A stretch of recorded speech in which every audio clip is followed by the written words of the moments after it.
For today's Temporal Forces tabletop testing, we're going to be playing Charizard EX with the Pidgeot EX to give us that quick search. The sort of traditional build that we've seen, it really doesn't change much post-rotation. We can sub out VIP paths for Buddy Poffing quite comfortably. We no longer need to worry about Path to the Peak, so we do gain some crucial deck spaces. And we gain the Maximum Belt, which is a really powerful ace spec that this deck can have access to, ramping that Burning Darkness very early on in the game to KO basic EX Pokemon, getting to stage 1 EX range much more quickly, and also have the stopping power to get through Charizards in the Mirror and Pidgeot EX possibly earlier as well. So this is a really big damage modifier. Oftentimes we have that sort of late game inevitability with Burning Darkness, but with Maximum Belt in the mix, we can make things happen a little bit quicker. Other than that, the counts are very similar with previous builds of Zard Pidgeot. I think the most flexible things in the deck list are the tool counts, the Choice Belt and Technical Machine Devolution are both kind of techy, so these are things that we'll talk about later on in the video when we get to the other options. And it's going to be coming up against Lugia. This is the sort of standard 60 that we saw from the Champions League. This obviously won the tournament,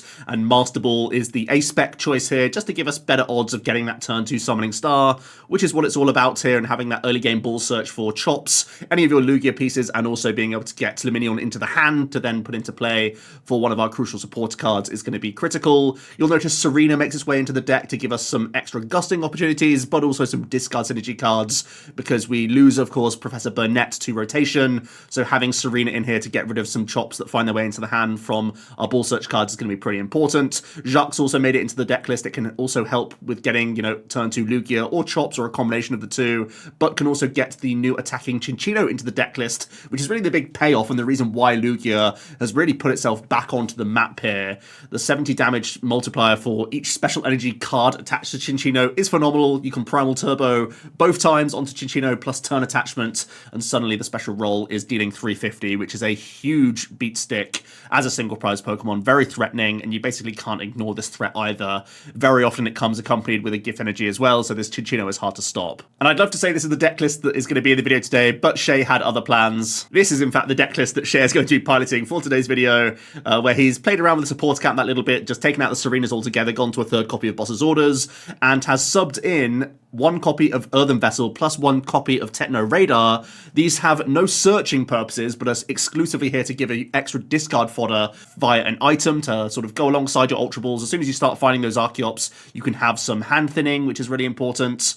And it plays 3 copies of the Jacques supporter. Shay's been a fan of this in the past and is once again trying it out. With the added benefit of getting Cinccino in the mix, it seems like a decent supporter to go up in. If you're looking for PTCG live codes, make sure you check out the Potown store. You can get a 5% discount on your orders using that code OmniPoke. So here we are getting our first game underway. Shay is going to get to go first and has a Lugia V-Star and has the turn 1 Ultra Ball double Archeops. Now I think that is obviously like the dream situation for Shay. And I do think that is going to be the main hurdle for Lugia, the fact that you do just have those 4 Ultra Balls now. You've lost Professor Burnett, so you are a lot less likely to get that turn 2 summon, but sometimes you just have it like that, and that's really gonna make Shay's chance of getting that turn 2 summon just much more likely. He could even just grab like a V-Star exactly in hand and just pass even and just hope I don't Iono turn 1, but looked like wanted to have Luminion V in the hand to have options for next turn, which is also super reasonable.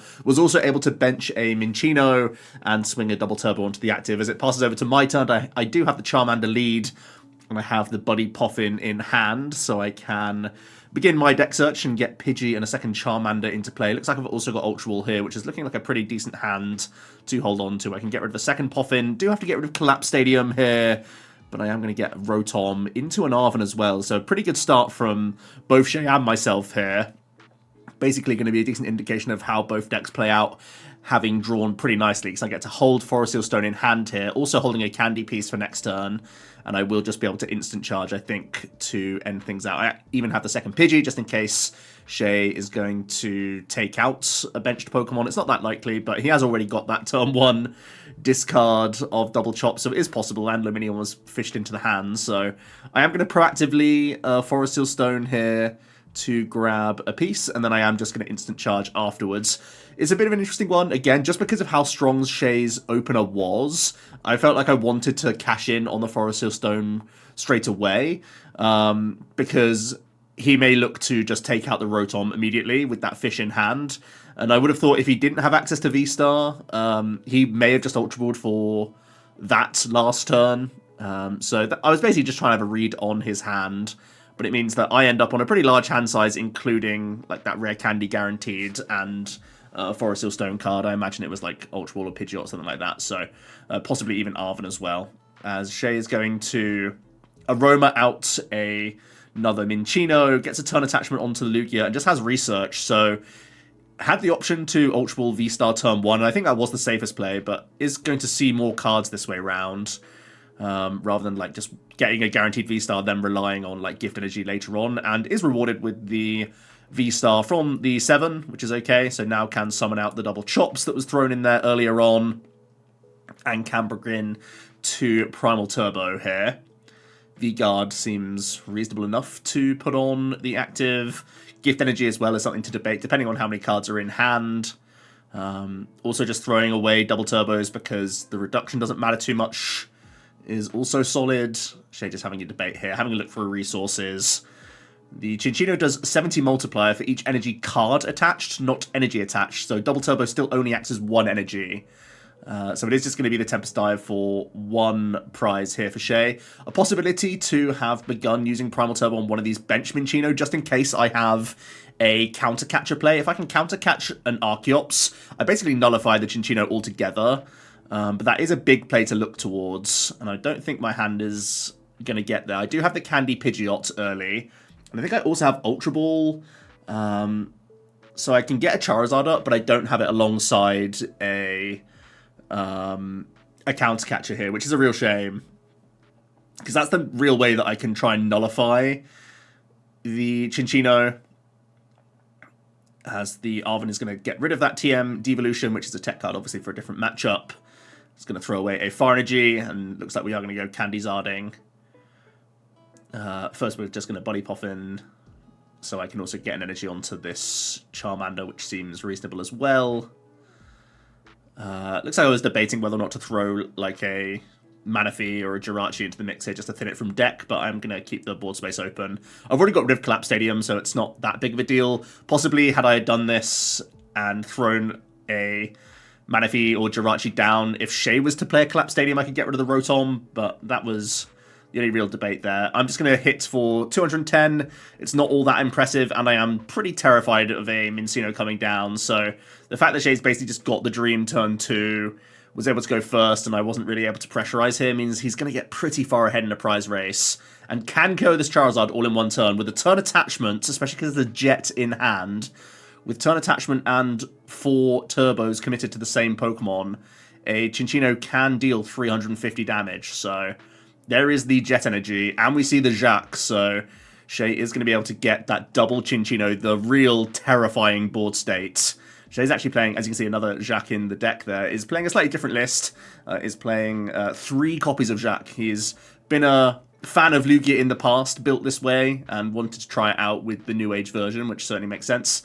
And in this occasion, getting the double Chinchilla developed is really, really dangerous.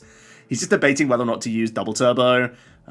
It still works to hit the 330, but obviously the Turbo only acts as 1 energy. So you do need 5 energy cards total committed, as Shay has done now for the KO, but is exactly taking 2 prize cards like it's nothing. And there are other easy 2 prizes on my board now as well, which is looking really, really rough. And I think my hand doesn't have any way to get guaranteed Zard, even with Quick Search. So that's looking pretty terrible. I do have the option to get Radzard out here. It can't attack just yet. It is a 1 prizer that I can try and weave in, but Shay's already on odd prize card, so it doesn't even matter that much. Even just taking out a Cinccino, you know, it has a Gift Energy on, so I can't go alongside any hand disruption or anything like that. I am going to get some, looks like just, yeah, 2 fire and a Charizard back into the mix here.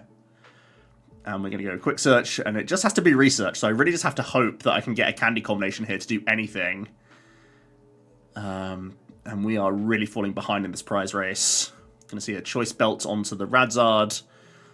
Not making a huge difference here, but may as well go on there just in case there's anything else coming into play. V-Star-wise from Shay, but there's no real reason for him to need that. I can Nest Ball out a Jirachi now, just to thin it from the deck by the looks of things. And did I get any candy combinations? No, so it is going to be a Jirachi Pass active, which is looking pretty horrific, as we can instant charge for 3 more with Rotom here. But Shay is just wildly ahead in a prize race at this stage. Like, it's not even funny. This Cinccino can do so much. If there's any gusts, it would be insane. Also, just doing this retreat play and protecting the big Cinccino on the bench is exceptional.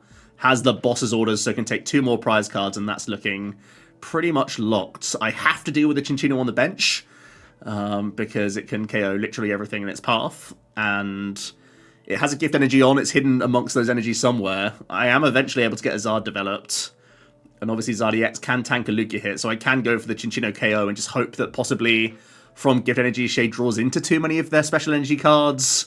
We do have the counter catcher now, so I can at least deal with this Pokemon, but like, Shay only has 1 prize card left to take, so after this gift energy, he can win with a Gusting supporter, he could win with just having enough energy remaining in the deck for the Archeop's second Cinccino. So this Iono really is a hopeful play from me here. I am miles behind because just the optimal setup from Shay was just too powerful to deal with, and you can see how it's a trouble matchup for Charizard. Charizard really doesn't want to have to take single prize KOs, and obviously the Cinccino does force that. And Shay, with a 7-card hand, has so many ways to close out the game here. Boss's orders being one of them. He can just pick off one of the vulnerable single-prize Pokemon, and that's quite simply a dominant Game 1 performance from Lugia. So, getting into this second game, I am going to be able to go first, and I do have Charmander. Shay has the Lugia start again. My hand is terrible, though. It's an attach pass, and I think the only supporter in my hand is Boss's orders, which isn't great. You'll notice the camera does go a little bit fuzzy here, but it does fix itself in a moment. And Shay discarded an Archeops with Techno Radar. There are no targets in Shay's deck for the Techno Radar. It is simply an item card that can discard, which is kind of funny, having that and Earthen Vessel as options in the deck. It's an extra way to get rid of Chops, and that is, at the end of the day, what you're looking to do as Lugia. It's pretty crazy, but we do fortunately get bailed out with an Iono here.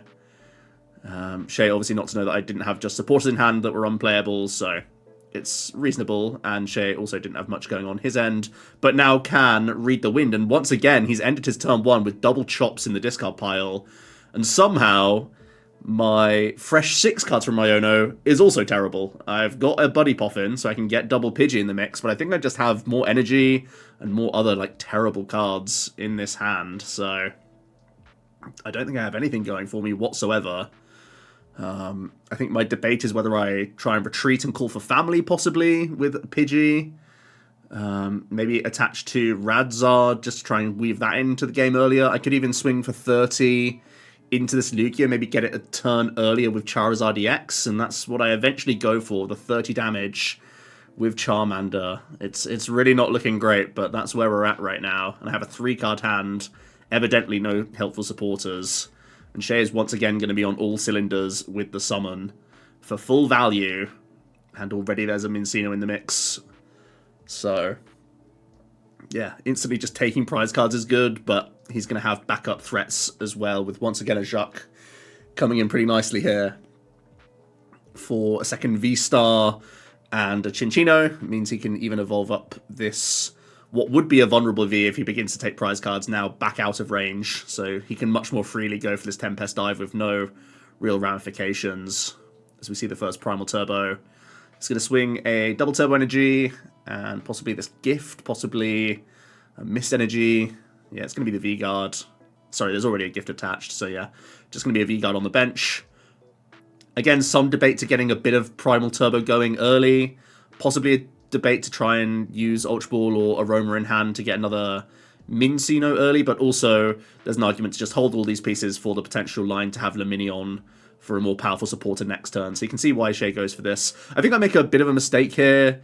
I go for a stalling boss play, and I Nestballed out Rotom, but I think because I only had one Charmander anyway, so I was always committed to a Call for Family play. I should have just held the Nest Ball in hand, so I had Ultra Ball top deck outs. Bit of a mistake for me there to get this Rotom in the mix if I'm not going to instant charge.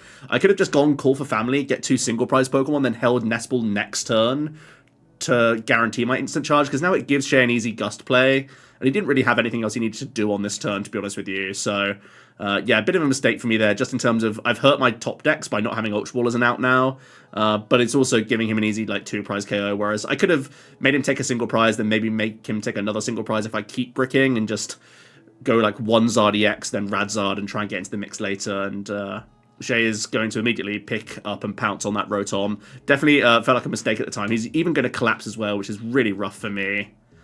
I'm going to get rid of a Pidgey here, which doesn't feel great. And Shay's going to take 2 prizes once again in a massive prize lead here. I have another Stalling Boss's Orders, and it's another Call for Family, but this is looking terrible. I'm out of Charmanders as well, so it's going to just be a Manaphy to thin the deck and improve the top deck odds. But yeah, I feel like I obviously have drawn badly this game, and Lugia's once again stormed ahead with pretty much the ideal board state. But I didn't do myself any favours here. Like, rather than going for Call for Family this turn, I could have just had like a Radzard active and just insta-charged and maybe had a chance to get back into this game if Shay didn't have Runner boss. But yeah, I've really made life difficult for me, and now Shay is just 2 prize cards away. If I had drawn Fire Energy there, the 30 poke could have been relevant, and Radzard could have swung, and at least made it a little bit more exciting. But no Fire Energy off the top, no supporter, no help whatsoever. So Shay completely wipes the floor with me, with Lugia in this set. Getting on to some other considerations for Lugia then. Honestly, it didn't seem to have too much trouble whatsoever in our feature matches getting that turn 2 summon, but I do think there can be some things we can try and tweak within the deck list to possibly give us better odds. I do think the Champs League 60 has pretty decent odds of getting that summon going, but there can be some other things we explore. Mezagozo as a stadium card has been in, of course, in the past, mostly as a stadium bump, but based on the coin flips, we can get extra combo pieces as we go. Earthen Vessel was in Shay 60, but you could actually lead into the full effect of the card by having some basic energy within the deck list, possibly even luminous energy as well. You could try tinkering with Radiant Charizard as a very efficient energy attacking option, especially when Cinccino takes so many for itself, or possibly the Iron Hands EX option, where Cinccino can deal the high damage output, the Iron Hands can deal with the lower hit point stuff, and make sure you're cashing in on those multi-prize turns as well. There are a couple other supporter options. Morty's Conviction is a new supporter, and does have the crucial text which says discard another card from your hand in order to use this, so not only are you drawing additional cards, but you're also fulfilling that quota of getting some cards in the discard pile. Sometimes this can be a preferred option to Professor's Research, because you get to hold on to specific pieces in the hand while still getting rid of some of your Archeops. There's also the option of a Rizu versus Jacques. I do think Jacques is the stronger one, because sometimes you can have this perfect combination where you need to get your V-Star as well as getting your Archeops, or sometimes you just need V-Star, and of course a Rizu won't help you do that. A Rizu does thin that sort of extra Pokemon though, and as I said, that multifaceted utility of being also able to get your Cinccino out the deck means that you can get that Chops army discarded, but also have access to Cinccino throughout the mid-game, so it is worth exploring if we are increasing the count of this style of supporter. As for the Charizard considerations, it didn't really have a good showing in this game. It looked like the Lugia was in the ascendancy the entire time. I do think I low-rolled at points, but also it seems like the Lugia is just a tricky matchup in general. Adding the Hero's Cape, which actually the best performing Pidgeot build did do in the Champions League, gives you an extra 100 hit points, and that could be a great way of pushing your Charizard out of range, even of Cinccino, and in other matchups could be a good way to protect your Pidgeot for a little bit. So I do think the Hero's Cape is worth exploring if you're not expecting many basic attacking EX variants in the format. Prime Capture is almost always in the barrel builds, but has shown up every now and then in some Pidgeot builds as well. You have natural free retreat on the Pidgeot, so at any time throughout the game you can Prime Catch into Pidgeot, then retreat out, so it has decent synergy within the list as well. The one thing I will say is that Charizard Pidgeot could simply increase its count of counter catchers and fulfill a similar purpose. With Arven already in the deck list, looking at your tool count is always going to be experimental, and at the moment I have that TM Devo expecting a lot of mirror matches and Maximum Belt as the A spec, but if we do want to possibly change our A spec, or even with the Maximum Belt, we could have other damage mods in the form of Defiance Band and Vitality Band. Both of them have seen play in Charizard in the past, both serve different benefits. I think it's one of those situations where we need to really figure out what the most popular decks are going to be in the format before we lock down on which tool is best. Miss Energy is also a really interesting one in Charizard. It can help out against Roaring Moon, it can help out against Giratina, but it can also help out against TM Devolution, which I think is also pretty handy if we are expecting a number of archetypes to just have Devo as a sort of Charizard catch-all tech option. We could squeeze in one of these and at least protect one of our Charizards or protect Pidgeot, and overall making that TM Devolution a little bit less painful. There's also a couple interesting basic attacking fire Pokemon we could look towards. The new Gouging Fire EX has that Blaze Blitz attack, which deals deals 260, which is kind of a similar alternative to Maximum Belt in the decklist, where you can have access to early game higher damage outputs. And a great thing about the Gouging Fire is that it can cleanly knock out on a Alolan Vulpix V-Star, which is something in the list we currently have no answer to. Delphox V is also an interesting one. The Magical Fire dealing 120 to the active and also to one of your opponent's bench Pokemon can catch some setup-based decks by surprise and take multiple prizes in the opening stages. If I was to weave in the Delphox, I'd certainly go up to a 7th Fire Energy in the decklist and keep the 2 Super Rod, but the Delphox certainly can lead to surprise wins or just make the opponent play differently throughout the entire set. And Lost City is no stranger to Charizard. It's been in the deck in the past and could also help out against some Lost Zone variants, could be good against the Ancient box as well, so it's definitely a card to look into. I think the biggest question of all, though, for Charizard is Bibarel better? The Bibarel engine performed much better in the Champions League tournament results and is doing better in the City Leagues. Is it finally time to pass the baton from Pidgeot over to Bibarel? We now have that Cryptomaniac's Deciphering, so even Industrious Incisors can give us guarantees throughout the game. Let me know your thoughts down below. Do you think Pidgeot is still going to be the best way to play this archetype, or do you think it's time for the Incisors to lead the way? I hope you enjoyed today's video, and I'll see you tomorrow for another one. Cheers.